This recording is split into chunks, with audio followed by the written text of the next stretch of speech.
Assalamualaikum warahmatullahi wabarakatuh. Innal hamdalillah wassalatu wassalamu ala Rasulillah wa ala alihi wa ashabihi wa mawalah. La haula wala quwata illa billah. Rabbi shrah li sadri wa yassir li amri wahlul 'uqdatam min lisani yafqahu qawli. Amma ba'du. Bapak Ibu hadirin jamaah salat maghrib Masjid Jami Al-Hikmah yang dirahmati Allah. Minggu kemarin kita membahas tentang rukuk, bagaimana tata cara rukuk yang benar, bagaimana rukuk yang dicontohkan oleh Rasulullah SAW. Kemarin sudah dibahas kalau rukuk itu yang dipegang adalah lututnya, bukan betisnya, apalagi pahanya. Apalagi yang dipegang itu adalah mata kakinya. Maka kalau rukuk dengan memegang mata kaki atau betis atau di atas paha, dikatakan la yusamma raki'an. Orang seperti itu bukan rukuk, tapi orang seperti itu adalah olahraga. Jangan sampai sholat dijadikan olahraga, walaupun di dalam sholat ada unsur olahraganya, tapi tetap mengikuti aturan-aturan yang ditetapkan di dalam sholat. Bagaimana tata cara sholat? Mari kita lanjutkan dari pembahasan yang kemarin. Bismillahirrahmanirrahim. Wal mustahabbu ayyamudda dhahrahu wa unuqahu. Ketika seseorang rukuk sudah memegang lututnya, maka orang yang rukuk dan memegang lutut itu, orang itu disunahkan untuk meluruskan punggungnya dan meluruskan lehernya. Punggungnya lurus, lehernya lurus. Maka supaya punggung kita lurus, leher kita lurus, pada saat kita rukuk itu yang kita lihat adalah tempat sujud di mana nanti kita akan menciumnya. Bukan melihat kaki. Ketika melihat kaki itu nanti tidak lurus leher kita, pasti akan membungkuk leher kita. Atau melihat kiblat ke arah depan sana, pasti akan nongol begitu. Maka yang seperti itu tidak diperbolehkan. Oleh karena itu pada saat rukuk disunahkan untuk meluruskan, memanjangkan punggungnya dan lehernya lurus, panjang lurus gitu. Kalau seandainya air ini ditaruh di atas punggungnya, maka air ini tidak miring kanan, tidak miring kiri. Posisinya 180 derajat.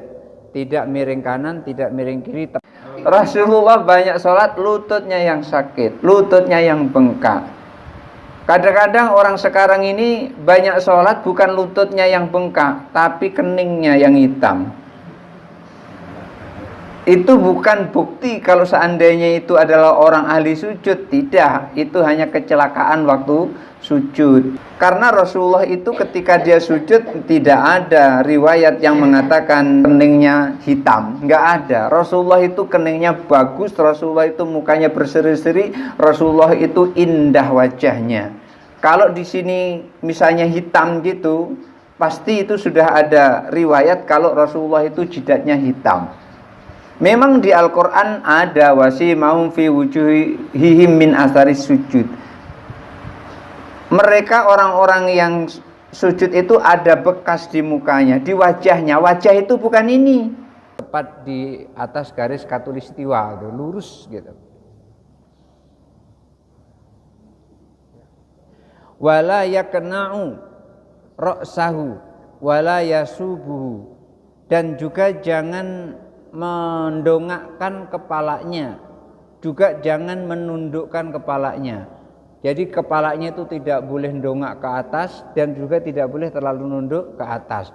Jadi artinya ketika orang itu rukuk itu antara punggung lurus dengan bahunya, lurus dengan kepalanya. Jadi lurus, supaya lurus itu tadi maka kita lihat tempat sujud kita itu tadi lurus gitu. Macam mana kalau bentuk siku 90 derajat. Siku 90 derajat itulah bentuknya rukuk seperti itu. 5 ruya anna Aba Hamid As-Sa'idi, berdasarkan riwayat dari Abu Sa'id As-Sa'idi radhiyallahu anhu, semoga Allah meridhoinya, wassofa salat Rasulullah sallallahu alaihi wasallam, beliau mensifatkan sholat Rasulullah SAW, artinya beliau menceritakan bagaimana cara Rasulullah SAW sholat. Faqoma, ia praktek menyampaikan apa yang disampaikan oleh Rasulullah. Faqoma, ia pun berdiri. Faroka'a, lalu ia rukuk. Fa'tadala, rukuknya adil, rukuknya itu seimbang, tidak nongol ke atas, tidak nunduk ke bawah.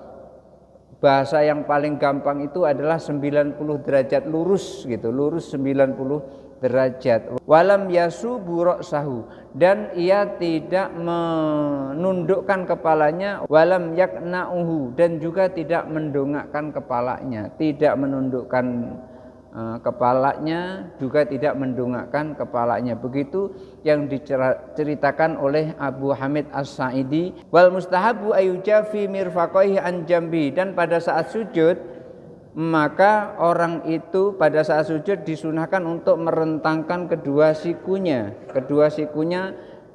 dari kedua lambungnya, jangan dirapatkan begini. Berdasarkan riwayat dari Abu Hamid As-Sa'idi radhiyallahu anhu, Nabi SAW fa'ala dzalika, Nabi melakukan seperti itu. Lalu bagaimana ketika perempuan? Fa in kanat imra'atun, kalau yang melakukannya adalah perempuan, tujafu, didekatkan ke kedua lambungnya. Jadi kedua sikunya kalau perempuan sujud itu dirapatkan ke lambungnya, bukan dijauhkan. Kalau laki-laki dijauhkan dari lambungnya. Makanya ada riwayat bahwasanya Rasulullah itu kalau rukuk itu ketiaknya nampak bulu ketiaknya gitu, nampak bulu ketiaknya itu nampak. Berarti Rasulullah ketika rukuk itu dibentangkan sikunya ini, maka dijauhkan dari kedua lambungnya. Tapi kalau perempuan itu tidak dijauhkan dari lambungnya, tapi justru didekatkan. Itu perempuan, beda laki-laki dengan perempuan. Karena perempuan banyak yang dibawa, kalau laki-laki enggak banyak yang dibawa, maka dirapatkan seperti itu. Kalau perempuan tidak direnggangkan, tetapi justru malah dirapatkan kedua sikunya ini ke sisi lambungnya. Di anna dzalika astarullah, karena yang seperti itu lebih menutup aurat kepada perempuan itu. Maka perempuan ketika dia rukuk lalu dia rapatkan ininya, dia rapatkan kedua sikunya ini ke lambung, itu akan menjadikan lebih menutup aurat daripada direnggangkan seperti itu. Jadi, kalau bapak-bapak direnggangkan, kalau ibu-ibu dirapatkan seperti ini. Ini sikunya dirapatkan ke kedua sisi lambung. Wa yajibu ayat ma'inna fir ruku'i. Ini bukan sunnah lagi tapi wajib. Dan ketika seseorang rukuk itu wajib tumakninah di dalam rukuknya. Jadi di dalam rukuk itu tidak boleh tidak tumakninah, harus tumakninah. Liqaulihi sallallahu alaihi wasallam, apa dasarnya? Dasarnya adalah sabda Nabi sallallahu alaihi wasallam, lil musii sholatuhu, kepada seseorang yang sholatnya itu buruk. Ada orang yang sholatnya buruk dilihat oleh Rasulullah SAW, lalu Rasulullah menasihatinya tentang rukuknya itu. Beliau sampaikan, tumarka hatta tatma'inna raki'an. Kemudian kamu rukuk, ini potongan hadisnya seperti itu. Kemudian kamu rukuk, ini sebetulnya hadisnya itu mulai dari awal tuh, dari takbiratul ihram. Ini sampai dipotong oleh penulis kitab ini, tsummarka hatta tatma'inna raki'an. Kemudian kamu rukuklah sampai rukukmu itu benar-benar tumakninah. Jadi dalam kita rukuk itu hukum tumakninah dalam rukuk itu adalah wajib. Wal mustahabu ayyakula subhana rabbiyal azimi, dan disunahkan di dalam rukuk itu mengucapkan tasbih subhana rabbiyal azimi salasan, 3 kali. 3 kali itu maksudnya subhana rabbiyal azimi. Kalau kita kan subhana rabbiyal azimi wa bihamdi, subhana rabbiyal azimi wa bihamdi, subhana rabbiyal azimi wa bihamdi gitu. 3 kali maksudnya gitu. Bukan subhana rabbiyal azimi salasan, bukan begitu. Bukan begitu. Ya maksudnya 3 kali gitu kan. Bukan subhana rabbiyal azimi salasan. Bukan begitu. Jadi sekurang-kurangnya kita membaca subhana rabbiyal azim itu 3 kali.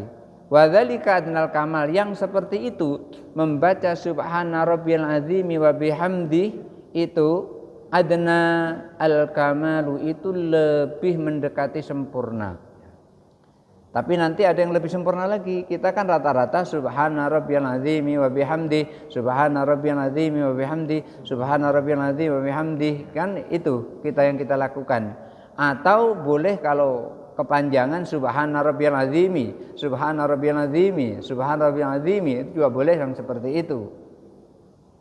Sebanyak 3 kali, sekurang-kurangnya gitu, sebanyak 3 kali. Kalau ada orang yang mengucapkan subhana rabbiyal azim 3 kali, maka yang seperti itu lebih sempurna, lebih mendekati sempurna rukuknya. Tapi kalau yang rukuk kayak ayam batuk langsung itu tidak sempat. Itu enggak ada tumak ninahnya. Sekalipun tidak sempat mungkin enggak. Iya, sekalipun enggak sempat. Langsung ini. Iya. Kayak Akbar. Kacau salah seperti itu. Itu sholat seperti ayam rebutan makanan. Ayam rebutan makanan seperti itu. Nah, membaca subhana rabbiyal azim 3 kali itu tadi, yang seperti itu lebih mendekati sempurna rukuknya. 5 ruya Ibnu Mas'ud radhiyallahu an, berdasarkan riwayat Ibnu Mas'ud radhiyallahu an, Nabi sallallahu alaihi wasallam qala, bahwa Nabi sallallahu alaihi wasallam bersabda, idza raka'a ahadukum faqala subhana rabbiyal azimi salasan, apabila salah satu di antara kalian melakukan rukuk, maka bacalah subhana rabbiyal azimi, subhana rabbiyal azimi, subhana rabbiyal azimi. Kalau kita subhana rabbiyal azim wa bihamdi juga boleh, ada riwayat seperti itu. Subhana rabbiyal azim wa bihamdi, subhana rabbiyal azim wa bihamdi juga begitu. Faqat tamma ruku'ahu. Kalau orang yang mengucapkan subhana rabbiyal azim 3 kali seperti itu, maka rukuknya sempurna. Sementara yang menyebabkan sholat kita sah karena sholat kita sempurna sesuai dengan ilmu fikihnya. Wadzalika adnahu, dan itu sekurang-kurangnya, itu seminimalnya. Jadi mengucapkan subhana rabbiyal azimi itu sekurang-kurangnya. Maksudnya adalah kalau ditambahi juga boleh. Maka kita menambahinya subhana rabbiyal azimi wa bihamdi. Itu nambahi kita seperti itu. Wal afdalu ayyadhifa ilaihi, dan yang lebih utama pada saat mengucapkan subhana rabbiyal azimi itu ditambah dengan Allahumma laka roka'tu walaka khosya'tu wabika amantu walaka aslamtu khosya'alaka sam'i wa basari wa adhami wa mukhi wa asabi. Itu sempurnanya kalau kita hafal. Kalau enggak hafal ya sudah. Iya, subhana rabbiyal azim wa bihamdih, tambah wa bihamdih aja jadilah, tidak sepanjang ini. Jadi yang sempurna itu ketika seseorang membaca tasbih saat rukuk itu adalah Allahumma laka roka'tu, ya Allah, untukmu aku rukuk. Itu artinya Allahumma laka roka'tu, ya Allah, untukmu aku rukuk. Walaka khosya'tu, dan untukmu aku khusyuk di dalam sholat ini, di dalam rukuk ini. Wabika amantu, dan kepadamu aku beriman. Walaka aslamtu, dan kepadamu aku berserah diri. Khosya'alaka sam'i wa basari wa adhami wa mukhi wa asabi. Pendengaranku khusyuk kepadamu ya Allah, penglihatanku khusyuk kepadamu ya Allah, tulangku khusyuk kepadamu ya Allah. Maksudnya pada saat rukuk. Pada saat rukuk ini sungsumku juga khusyuk kepadamu ya Allah, dan pada saat rukuk ini urat sarafku, urat-uratku, saraf-sarafku itu semuanya rukuk kepadamu ya Allah. Ini ketika kita rukuk mengadukan diri kepada Allah seperti itu. Mulai dari yang pertama tadi, Allahumma laka roka'tu walaka khosya'tu wabika amantu walaka aslamtu khosya'alaka sam'i wa basari wa adhami wa mukhi wa asabi. 5 ruya Ali bin Abi Thalib karramallahu wajhah, berdasarkan riwayat dari Ali bin Abi Thalib karramallahu wajhah, semoga Allah memuliakan wajahnya, anna Nabi sallallahu alaihi wasallam bahwa Nabi SAW kana idza raka'a qala dzalika. Nabi SAW itu kalau rukuk mengucapkan seperti itu. Subhana rabbiyal azimi Allahumma laka raka'tu wa laka khasya'tu wa bika amantu wa laka aslamtu khosa'alaka sam'i wa basari wa adami wa mukhi wa asabi. 3 kali itu dibaca. Rasulullah menyampaikan membaca pada saat rukuk seperti itu, maka kita rukuk agak lama. Rukuk itu agak lama karena yang dibaca seperti itu. Fa in tarakat tasbih, lalu bagaimana kalau tasbihnya itu tidak hafal? Subhana rabbil azim juga enggak hafal, enggak usah dibaca. Karena enggak hafal, enggak usah dibaca. Karena apa? Karena ini adalah sunnah. Lalu gimana kalau cuman hafal subhana rabbil azim, ya udah baca itu saja. Kalau hafal subhana rabbil azim wa bihamdi, ya itu lebih bagus lagi. Yang lebih bagus lagi adalah subhana rabbiyal azimi Allahumma laka raka'tu wa laka khasya'tu wa bika amantu wa laka aslamtu khosa'alaka sam'i wa basari wa adami wa uqi wa asabi. Itu yang lebih sempurna. Kalau itu semuanya tidak dibaca, lam tabtul sholatu, sholatnya tidak batal. Jadi rukuk saja kira-kira seukuran itu, maka sholatnya sah, tidak batal. 5 ruya anna Nabi sallallahu alaihi wasallam qala lil musii sholatuhu.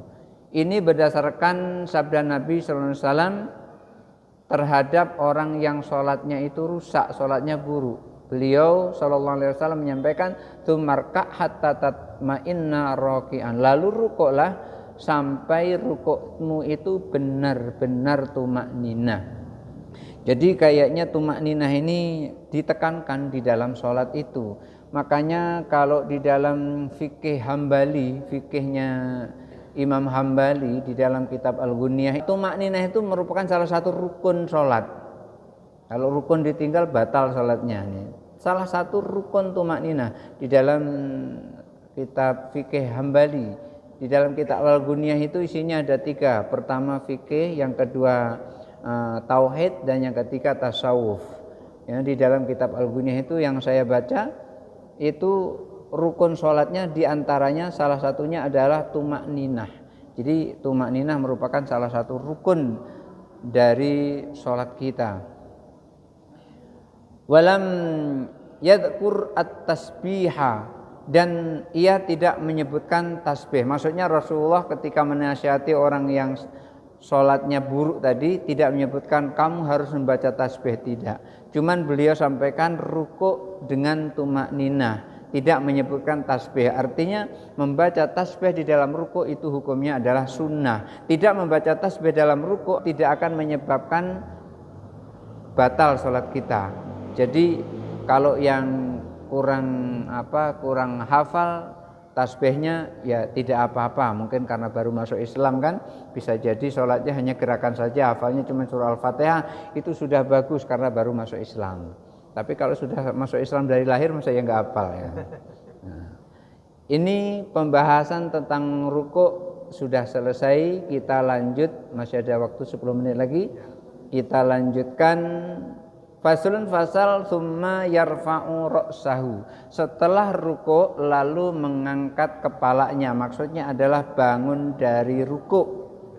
Wa yustahabu ayyakula, dan ketika bangun dari rukuk itu disunahkan untuk membaca Sami Allahu liman hamidah. Itu seperti yang kita lakukan sehari-hari. Sami Allah telah mendengar, liman hamidahu, terhadap orang yang memujinya. Jadi ketika kita tadi tasbih saat rukuk subhana rabbiyal azimi, itu kan artinya kita sedang memuji Allah, sedang mensucikan Allah. Kemudian begitu bangun dari rukuk lalu kita menyebut Sami Allahu liman hamidah, artinya Allah telah mendengar setiap orang yang memujinya. Di dalam sholat itu kan diantaranya isinya pujian-pujian kepada Allah. Dan ketika kita berdoa itu kan juga begitu. Sebelum kita minta sesuatu kepada Allah, kita puji-puji Allah dulu. Makanya kita menyebut alhamdulillahirabbil alamin, hamdan hamidin, hamdan syakirin, memuji semuanya itu. Jadi kalau kita minta itu harus muji dulu. Kalau tidak muji dulu nggak lancar gitu. Mau minta nyaci terus nggak akan dikasih itu. Misalnya ada orang minta ke rumah kita, minta sumbangan, tapi nyaci dulu, Pak, punya barang itu jangan pelit-pelit. Dia tuh tolong ini disumbang, pasti nggak dikasih itu. Nyaci dulu, mobil banyak, rumah besar, sesekali nyumbang apa kepada masjid, kepada yayasan, bawa kotak dia situ, tolong ini diisi, pasti nggak dikasih itu. Maka ketika minta itu muji-muji dulu. Minta kepada orang aja muji-muji dulu kan gitu. Makanya disunahkan untuk berdoa itu syaratnya adalah yang pertama itu memuji Allah. Makanya jangan sampai lupa ketika kita berdoa itu pakai alhamdulillah. Maka kita ngawali dengan a'udzubillahi minasyaitonirrajim, bismillahirrahmanirrahim, alhamdulillahirabbil alamin. Baru yang lain apa hamdan hamidin, hamdan syakirin dan seterusnya. Atau cukup alhamdulillahirabbil alamin kemudian langsung membaca sholawat Allahumma sholli ala sayyidina Muhammad wa ala ali sayyidina Muhammad. Maka memuji dulu, sudah memuji baru membaca sholawat kepada Rasulullah. Maka setelah itu kita menyampaikan permintaan kita kepada Allah, maka doa pada saat itu, ini doa yang tidak dalam sholat ini ya. Kalau kita doa dalam sholat ya tidak seperti itu, karena sholat sudah diawali dengan takbiratul ihram. Maka dalam sholat, ketika kita doa dalam sholat, apakah pas ketika kita ketemu ayat rahmah, ayat rahmah misalnya jannatun tajri min tahtiyal anharu khalidina fiha, berhenti lalu kita berdoa di situ, Allahumma adkhilnil jannata, umpamanya kayak gitu. Dalam membaca ayat rahmah tadi kita membaca doa, boleh yang seperti itu, Rasulullah sering lakukan seperti itu. Boleh, tapi nggak usah pakai Allahumma sholli ala, nggak usah kayak gitu, langsung saja, karena di dalam sholat itu, dalam sholat. Kalau di luar sholat kita membaca doa yang khusus untuk doa, maksudnya ini kita melakukan sesuatu memang khusus doa, itu diawali dengan memuji Allah, kemudian membaca sholawat, dan tidak kalah pentingnya tarku aklil haram, itu yang tidak kalah pentingnya, meninggalkan makanan yang haram. Karena ketika makanan kita ini masuk ke dalam perut kita ada yang makanan haram, maka akan menghambat doa kita. Ustadz, ini kan makanan yang saya makan ini kan semuanya itu hasil dari keringat saya sendiri. Betul dari keringat kita sendiri. Tetapi ingatlah, apapun yang kita makan ini dari hasil keringat kita sendiri, kalau jumlah uang kita itu sudah harus mengeluarkan zakat, itu zakat harus dikeluarkan. Siapa tahu yang kita makan itu justru hak orang dari zakat yang tidak kita keluarkan itu tadi. Maka mengeluarkan zakat kalau sudah sampai haul dan nisabnya itu penting, karena khawatir nanti termakan oleh kita. Kepada siapa mengeluarkan zakat? Kepada orang terdekat. Siapa orang terdekat? Yang jelas bukan bapak, bukan emak. Boleh kakak, boleh adik, boleh paman. Kalau itu semua sudah tidak ada, yang terdekat itu baru tetangga dekat. Tetangga dekat semuanya punya mobil, baru tetangga agak jauh. Yang agak jauh semuanya masih punya, baru keluarga yang betul-betul tempatnya jauh, apa di kampung kita dan seterusnya.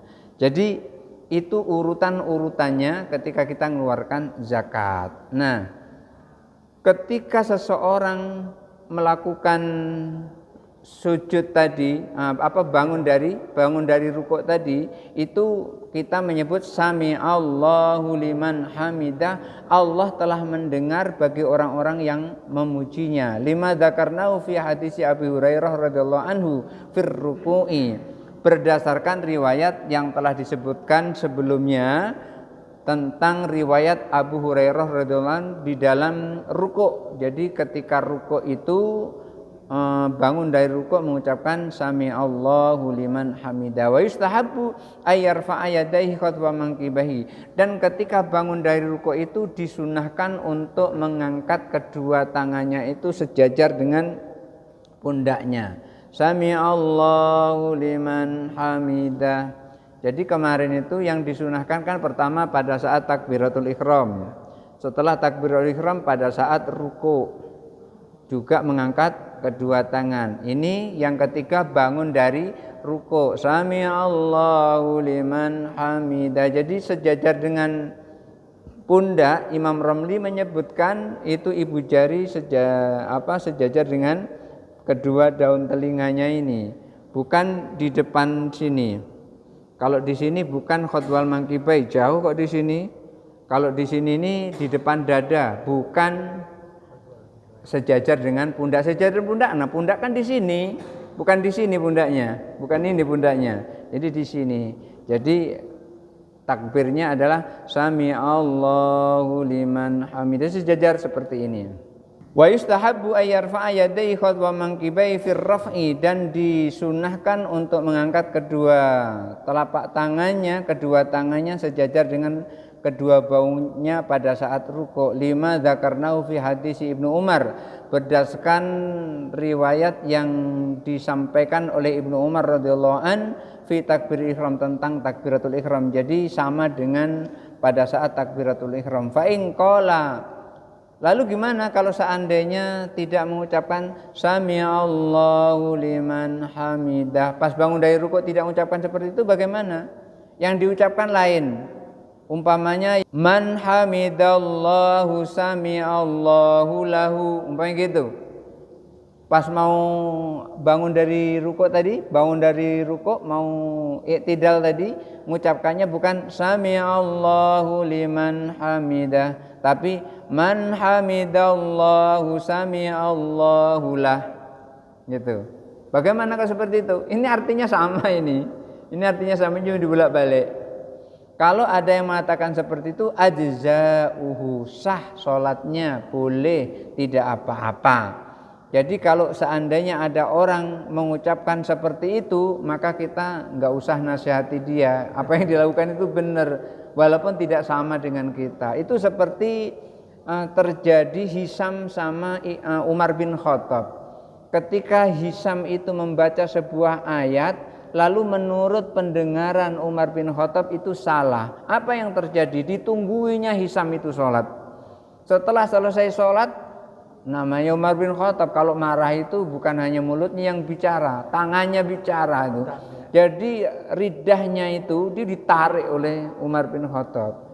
Lalu ditanya, siapa yang ngajari kau membaca ayat seperti itu? Nah, dijawab oleh Hisam, Rasulullah. Diseret ke hadapan Rasulullah. Ini Rasulullah masih ada, ini gampang selesainya, ya. Diseret kepada Rasulullah. Lalu Umar bin Khattab adu kepada, ya Rasulullah, Hisam kok bacaannya seperti ini bagaimana? Lalu Rasulullah sampaikan, Hisam, coba kamu baca yang telah aku ajarkan kemarin. Lalu Hisam membacanya. Begitu dibaca, didengarkan oleh Umar bin Khattab, lalu Rasulullah sampaikan, Umar, itulah yang aku ajarkan kepada Hisam. Lalu ketika Hisam selesai membaca, Rasulullah suruh Umar membaca. Umar baca yang seperti yang dibaca Hisam. Bacaannya berbeda dengan yang dibaca oleh Hisam. Akhirnya Rasulullah sampaikan, Hisam, itulah yang aku ajarkan kepada Umar bin Khattab. Kedua-duanya benar berasal dari Rasulullah, cuman beda karena Rasulullah mengajarkannya dengan cara yang berbeda, tapi semuanya datang dari Rasulullah. Maka ketika ada orang yang seperti ini, harusnya sami Allahu liman hamidah. Kita biasa mengatakan seperti itu. Tiba-tiba ada orang man hamidallahu sami Allahu lah. Yang seperti itu sama artinya kedua-duanya, dan itu boleh dan sah. Li'annahu ata bil lafzi wal makna, karena makna dan lafadznya itu sama, hanya susunannya yang berbeda-beda. Maknanya benar dan lafadznya juga sama, hanya susunannya yang berbeda. Barangkali itu saja dulu yang bisa kita pelajari kali ini. Selanjutnya waktunya menjawab pertanyaan. Yang pertama, di mana posisi makmum laki-laki dan perempuan dalam sholat berjamaah? Yang paling jelas adalah posisi laki-laki itu di depan. Setelah itu saf laki-laki, di belakangnya adalah saf anak-anak. Setelah saf anak-anak baru safnya ibu-ibu, para wanita. Jadi posisi saf laki-laki itu adalah di depan dan posisi saf perempuan itu adalah paling belakang. Seperti itu aturan-aturannya di dalam sholat berjamaah.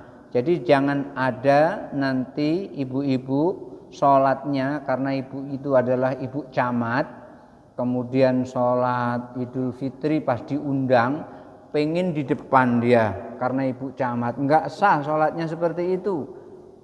Camatnya itu adalah pangkat dunia. Jadi aturan fikihnya camatnya itu hilang dalam sholat. Ketika seseorang sholat, camat, gubernur, presiden semuanya hilang itu. Semuanya sama. Yang ada cuman dua, imam dan makmum. Cuman itu yang ada.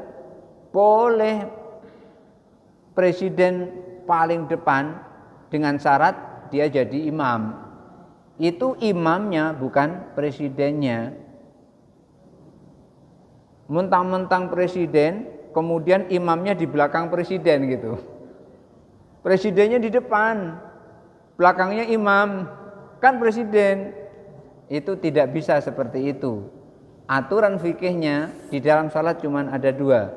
Imam di depan, makmum di belakang. Siapapun makmum itu, presidenkah, gubernurkah, bupatikah, wali kotakah, semuanya, apalagi cuma Pak RT, tetap di belakang imam. Jadi posisi ibu-ibu itu adalah paling belakang. Tidak ada yang di depan laki-laki. Yang kedua, bagaimana posisi makmum perempuan jikalau masjid tersebut 2 tingkat dan jamaah perempuan sholatnya di tingkat 2, sedangkan posisi makmum laki-laki dan perempuan itu sejajar di belakang imam, hanya saja berbeda tingkatan. Tidak apa-apa kalau di atas itu depannya bukan laki-laki, tidak ada di depan ibu. Coba ibu ada yang naik ke atas itu, kira-kira di depan ibu siapa, laki-laki apa dinding? Yang di depan itu enggak ada laki-laki, kecuali kalau di sini nih bapak-bapak boleh, atau ketika di sini di situ tuh di belakang bapak-bapak, di depan ibu-ibu, itu yang tidak boleh, yang seperti itu. Lantai 2 khusus untuk perempuan itu tidak disamakan di belakang laki-laki atau di depan laki-laki, karena dia itu tidak ada di depannya, tidak ada di belakangnya, hanya tempatnya yang berbeda gitu. Jadi kalau di atas dan di bawah itu tidak ada batasan, tapi kalau di bawah itu ada batasan. Di atas saja itu ada batasan. Maksudnya gini, di bawah ada laki-laki, ada perempuan, maka posisi laki-laki di depan perempuan, perempuan paling belakang. Di atas juga begitu, kalau ada laki-laki, ada perempuan, maka yang laki-laki itu di depan, yang perempuan di belakang. Tapi kalau satu tempat itu enggak ada perempuannya, laki-laki saja bebas, enggak ada laki-lakinya, perempuan saja juga bebas, yang seperti itu. Karena yang tidak boleh itu adalah di depan dan di belakang, itu yang tidak boleh. Artinya ukurannya gitu, di depannya laki-laki, di belakangnya perempuan, itu yang seharusnya. Tapi kalau di depannya perempuan, di belakangnya laki-laki, itu yang tidak boleh, seperti itu. Berikutnya bagaimana tata cara sholat tasbih dan bacaan-bacaannya. Ini belum dibahas. Jadi kalau sholat tasbih di dalam dijelaskan, banyak sekali kitab-kitab yang menjelaskan tentang sholat tasbih. Yang sudah saya baca itu di dalam kitab Al-Ghunniyah juga ada tentang sholat tasbih. Di dalam kitab Tambihul Ghafilin Bisyarhil Ahadisil Anbiya'i wal Mursalin itu juga ada dibahas sholat tasbih. Kemudian di dalam kitab Al-Hawilil Fatawi itu juga dibahas tentang sholat tasbih. Di dalam sholat tasbih itu, di situ intinya ada 2 perbedaan. Maksudnya adalah ada yang 15 tasbih dan ada yang 10 tasbih. Kapan 15 tasbih? 15 tasbih adalah pada saat tasbih pertama itu.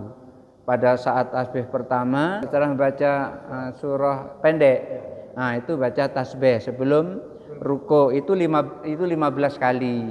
Nanti ketika ruko itu 10 kali.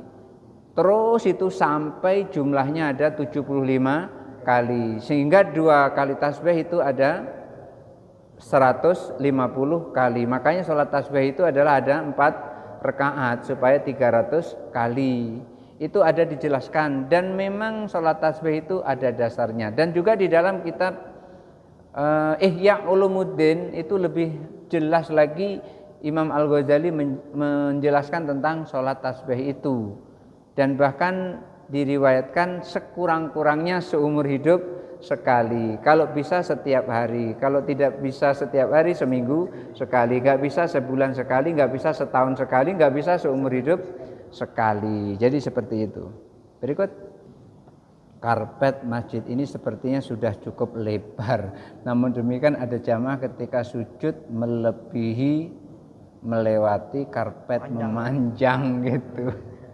Mungkin jamaahnya ini tinggi orangnya kali ya. Ya, kalau tinggi bisa melebihi itu. Mohon dijelaskan sujud yang benar. Ini sebentar lagi sampai sujud ini. Sebentar lagi, tapi nggak apa-apa dicuplik. Jadi sujud yang benar itu adalah ada 7 anggota sujud itu yang menyentuh ke dalam tempat sujud. Ada 7 anggota sujud yang pertama itu dahi dengan hidung. Dahi dengan hidung ini dianggap satu. Ini menyentuh dengan tempat sujud kita. Yang kedua siku kedua telapak tangan kita. Ini sudah 3, 1, 2, 3. Kemudian yang keempat, 5 itu adalah kedua lutut kita ini. Jangan sampai ada sujud lututnya diangkat. Ini nak push up apa nak sujud nih, lututnya diangkat. Ini ada orang sujud itu lututnya tidak boleh diangkat. Jadi kalau sujud lututnya ini mengenai ini. Kemudian yang ke-6 dan ke-7 itu adalah ini telapak kaki, jari-jari kaki ini kedua-duanya menyentuh tempat sujud dan menghadap kiblat. Menghadap kiblat itu maksudnya adalah ibu jari-jarinya ini dilipat. Makanya jangan ada orang sujud dengan mengangkat kakinya. Sujud tuh kakinya diangkat, jadi agak gantung kakinya. Jangan seperti itu enggak sujud namanya. Maka ketika orang sujud itu, ibu jari kaki, telunjuk, jari tengahnya, jari-jarinya ini semuanya menyentuh ke karpet, menyentuh ke tempat sujud, kemudian melipat menghadap ke arah kiblat. Ya walaupun enggak persis nian tidak apa-apa, yang penting sudah diusahakan. Karena kemampuan manusia satu yang lain itu berbeda. Ada yang lagi asam urat jadi nggak bisa, itu berbeda. Kalau kita sedang sakit itu kita melakukan sholat semampu kita. Hadisnya adalah faida amartukum fa'malu mastata'tum. Faida amartukum fa'malu mastata'tum. Kalau aku perintah kalian maka lakukan sebisamu. Jadi sebisamu. Kalau memang ada penyakit nggak bisa ya nggak jadi masalah. Jadi seperti itu. Sujud yang benar ada 7 anggota sujud yang kena. Dan nanti pada saat sujud yang benar itu sikunya tidak boleh rapat dengan tempat sujud. Ini sikunya harus diangkat tadi seperti saya sampaikan tadi. Sikunya diangkat kemudian dijauhkan dari lambung. Jangan sampai didekatkan ke lambung untuk yang laki-laki. Untuk yang perempuan dijauhkan dari lambung yang seperti itu. Terus tidak boleh sujudnya itu seperti seperti ini, seperti disebutkan tuh seperti onta jerum. Tidak boleh seperti anjing tidur. Anjing tidur itu ini kan rapat ke sikunya ini ke tempat sujud. Itu yang tidak boleh. Makanya sikunya harus diangkat. Yang seperti itu yang seharusnya. Kalau soal melebihi itu tadi, kalau memang dia tinggi bisa jadi melebihi dia karena tinggi. Tapi kalau pendek melebihi itu saya pikir itu dia tiarap dia seperti itu. Iya. Ya harusnya seperti itu. Jadi yang jelas jangan sampai 7 anggota tubuh ini tidak taruh pada tempatnya gitu. Jangan sampai tambahi kedua siku, enggak boleh tambahi kedua siku. Berikut. Kalau di belakang kakinya gini itu gini. Kakinya kalau di belakang seperti ini. Iya, kakinya itu dilipat. Maksud itu antara dua ini dekat ini atau jarak? Tergantung ketika sujud. Lebih baik dirapatkan. Iya, dirapatkan, jangan dilebarkan. Karena kalau dilebarkan itu membuka aurat. Tapi kalau dirapatkan itu lebih menutup aurat. Itu alasannya kenapa kok harus dirapatkan. Kalau yang dilebarkan seperti itu tuh nampak itu. Nampak itu dari belakang, nampak bolongnya itu nampak. Tapi kalau dirapatkan itu lebih menutup gitu. Di dalam rukuk kita membaca Subhana Rabbiyal Azim 3 kali kalau paling kurang ya. Kalau lebih gimana? Namanya juga paling kurang 3 kali. Lebih berarti boleh. Paling kurang 3 kali, lebih boleh. Lebihnya ini maksudnya membaca Subhana Rabbiyal Azim wa bihamdihi itu juga mungkin 5 kali atau mungkin 7 kali atau mungkin 9 kali, asal jangan 1001 kali. Lama kalau 1001 kali itu. Nanti khawatir diangkat orang, ada apa ini? Kok lamunan sujudnya tidak bangun-bangun. Jadi ketika sujud membaca Subhana Rabbiyal A'la wa bihamdi 3 kali boleh, 5 kali boleh, lebih dari 3 kali boleh. Itu bagaimana ketentuannya dengan tumak ninah. Jadi tumak ninah itu sekurang-kurangnya adalah 3 kali. Jadi ketika seseorang sujud, tumak ninahnya ukurannya adalah membaca Subhana Rabbiyal Azim wa bihamdihi 3 kali itu sudah dikatakan tumak ninah. Seperti itu. Kalau lebih lengkapnya mungkin untuk sholat sunnah sendiri di rumah. Kalau berada, ya betul. Kalau di masjid itu terlalu panjang. Jadi iya nanti orang bingung katanya ngapo ini kok lamunian, nggak biasa-biasanya seperti itu. Setelah ngaji kitab fikih malam itu kok jadi lama sekali. Ternyata imamnya membaca pada saat rukuk setelah Subhana Rabbiyal Azim wa bihamdi itu tadi membaca 3 kali tambah Allahumma laka roka'tu wa laka khosya'tu wa bika amantu wa laka aslamtu khosya'a laka sam'i wa basari wa azami wa mukhi wa asrobi. 3 kali dibacanya tuh. Lama bener nih. Akhirnya bingung, apa nih kok lamunian apa sholat tasbih. Nah jadi yang seperti itu. Berikutnya Assalamualaikum Ustaz.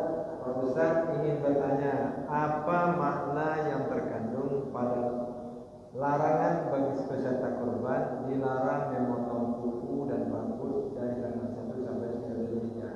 Mohon pencerahannya. Terima kasih.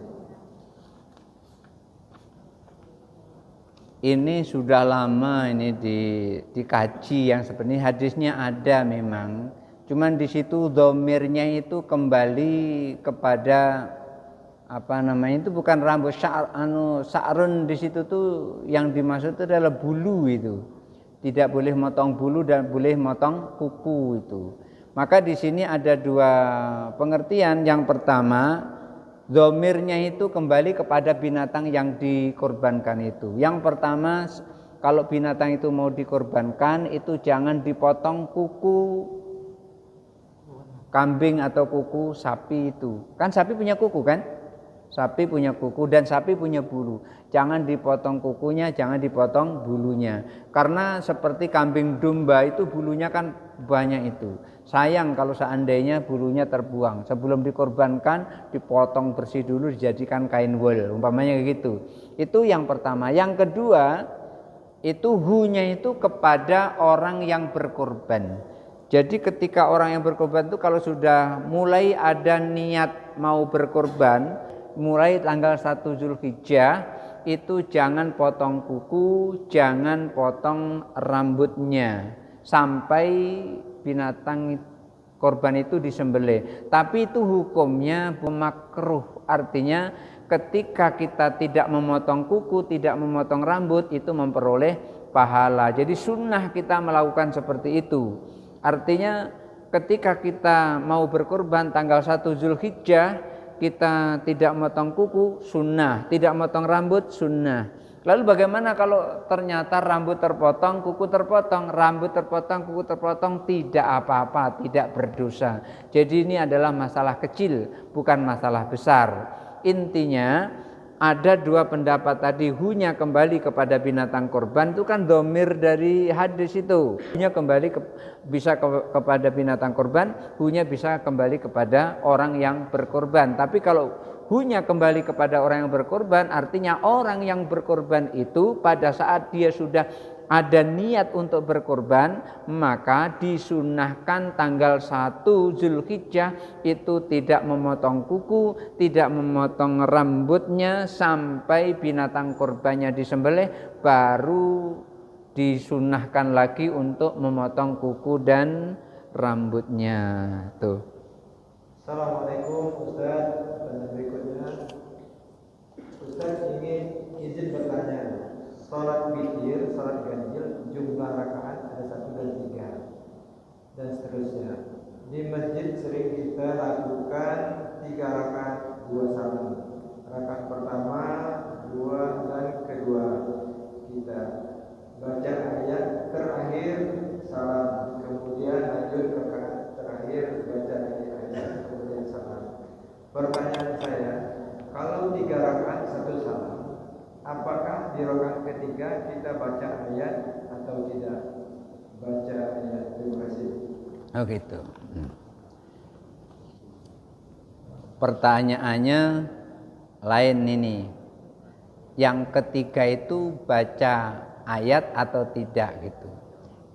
Jawabannya adalah boleh baca ayat, boleh tidak baca ayat. Karena membaca ayat hukumnya sunnah. Tapi kalau mau sempurna baca ayat. Jadi yang 3 rakaat 1 salam itu rakaat pertama baca surah Al-Fatihah kemudian baca ayat. Apa ayat yang dibaca? Ayat yang dibaca adalah Sabbihisma rabbikal a'la. Kemudian pada rakaat kedua yang dibaca adalah Qul ya ayyuhal kafirun. Kemudian rakaat yang ketiga yang dibaca adalah Qul huwallahu ahad Allahus samad sampai ayat surah yang terakhir. Jadi itu yang dibaca di dalam ketika kita sholat witir. Jadi rakaat ketiga juga membaca ayat, tidak seperti sholat maghrib. Kalau sholat maghrib rakaat ketiga kita tidak membaca ayat. Itulah makanya sholat witir itu ada 2 riwayat. Riwayat pertama riwayat Sayyidah Aisyah 3 rakaat 1 salam. Riwayat kedua adalah riwayat Ibnu Umar 2 rakaat salam kemudian 1 rakaat salam. Makanya niatnya pun berbeda.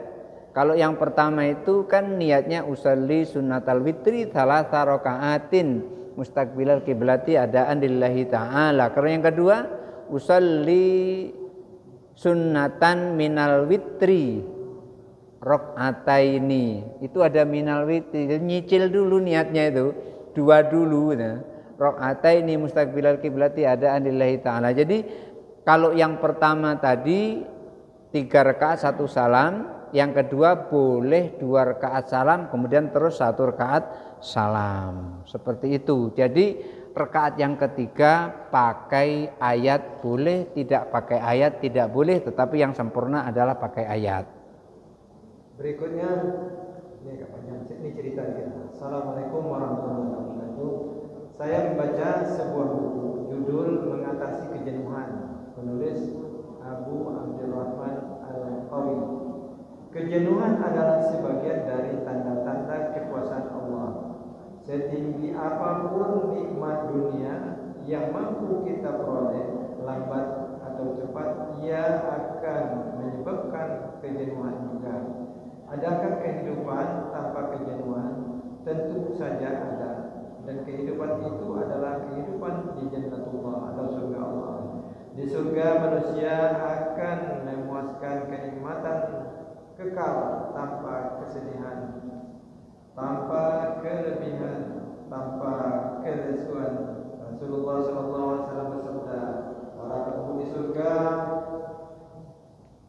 makan di dalamnya, minum di dalamnya, mereka tidak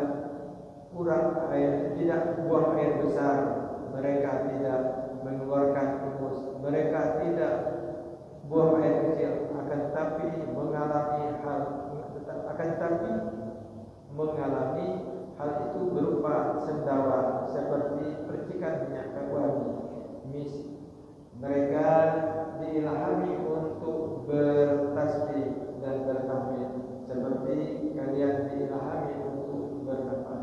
Hadis riwayat Muslim. Tolong dijelaskan Pak Ustaz, Pak Haji. Ini ada Pak Mantan Pak. Buah durian, buah tebu dan buah keladi. Cukup sekian dulu dan terima kasih. Wassalam. Penjelasannya sudah jelas sekali itu dijelaskan di sini. Apalagi yang mau dijelaskan itu ya. Memang itulah benar ya. Iya, sudah benar yang seperti ini. Jadi ada di sini kan yang dibahas tentang kejenuhan di dunia ya, kejenuhan. Jadi kejenuhan itu maka perlu istirahat. Kalau seorang jenuh itu perlu istirahat. Lalu apa itu istirahat itu pertanyaannya? Istirahat itu adalah perpindahan dari satu pekerjaan ke pekerjaan lain. Pekerjaan pertama jenuh, pindah ke pekerjaan kedua, itulah namanya istirahat. Apapun pekerjaannya, maka pekerjaan yang tidak sama dengan pekerjaan yang pertama tadi, maka itu akan menjadi disebut dengan istirahat. Umpamanya ada yang membaca kitab terus. Baca kitab itu kan jenuh kan? Begitu jenuh istirahat. Gimana istirahatnya? Bermacam-macam. Ada yang ngambil rokok, kemudian dirokok dulu, istirahat itu. Ada yang pergi ke kebun, nyangkul dulu, istirahat itu. Ada yang ngajak istrinya jalan-jalan ke kota baru gitu. Ada juga itu istirahat itu. Sudah itu dilanjutkan lagi pekerjaan yang tadi. Jadi udah jelas sekali seperti itu. Kemudian terus di akhirat, di surga itu memang seperti itu. Di surga itu semakin lama semakin enak. Kalau di dunia ini semakin lama semakin gak enak. Makan suapan pertama itu yang paling enak, suapan kedua masih enak, suapan ketiga masih enak. Nanti udah habis 2 piring udah gak enak lagi itu. Kalau seandainya enak pasti nambah 2 piring, 3 piring, 4 piring, 5 piring itu. Pasti nambah seperti itu. Karena apa? Karena semakin lama semakin nggak enak. Di dunia itu seperti itu. Ya istri-istri bapak juga kayak gitu. Di dunia kayak gitu. Semakin lama semakin nggak enak, semakin lama semakin nggak enak kayak gitu. Sama itu kayak gitu. Kalau masih pengantin baru ya enak. Nanti kalau sudah lama-lama nggak enak lagi yang seperti itu. Kemudian kalau di surga itu semakin lama semakin enak. Suapan pertama belum seenak suapan kedua, suapan ketiga belum seenak suapan kedua, begitu seterusnya. 1 piring itu lebih enak lagi piring yang kedua daripada piring yang pertama. Jadi begitu piring pertama enak, kedua lebih enak lagi, ketiga lebih enak lagi, keempat lebih enak lagi, maka berakhir kita makan di surga itu dengan paling nikmat. Kalau di dunia makan kita diakhiri dengan yang tidak enak. Sudah tidak enak baru berhenti. Kalau di surga dalam riwayat itu disebutkan enak baru berhenti. Udah sangat enak baru berhenti. Nah, di dunia juga begitu. Di dunia pengantin baru enak, lama-lama udah enak, baru berhenti gitu. Tapi kalau di akhirat itu yang pertama lebih enak. Maka dijelaskan di akhirat itu bidadarinya sampai 70.000. Itu karena enak itu tadi. Makanya bidadarinya 10.000. Ada yang 70.000, ada yang 1.000. Dan bahkan Umar bin Khattab itu menceritakan kepada Rasulullah bidadari yang bagaimana yang engkau sukai. Umar bin Khattab menyebutkan ternyata bidadari kesukaan Umar bin Khattab itu kulitnya hitam. Itu yang disukai oleh Umar bin Khattab. Jadi di antara kita ini kan masing-masing berbeda-beda seleranya kan. Ada yang selera tempoyak, ada yang selera sop, ada yang selera pindang. Iya, jadi berbeda satu sama lain selerana. Jadi ini sudah jelas, saya hanya nambahin saja. Barangkali itu saja dulu yang bisa saya sampaikan untuk pertemuan kali ini. Mudah-mudahan ada manfaatnya. Hadanallahu wa iyyakum ajmain. Wallahul muwaffiq ila aqwamit thoriq. Wassalamualaikum warahmatullahi wabarakatuh.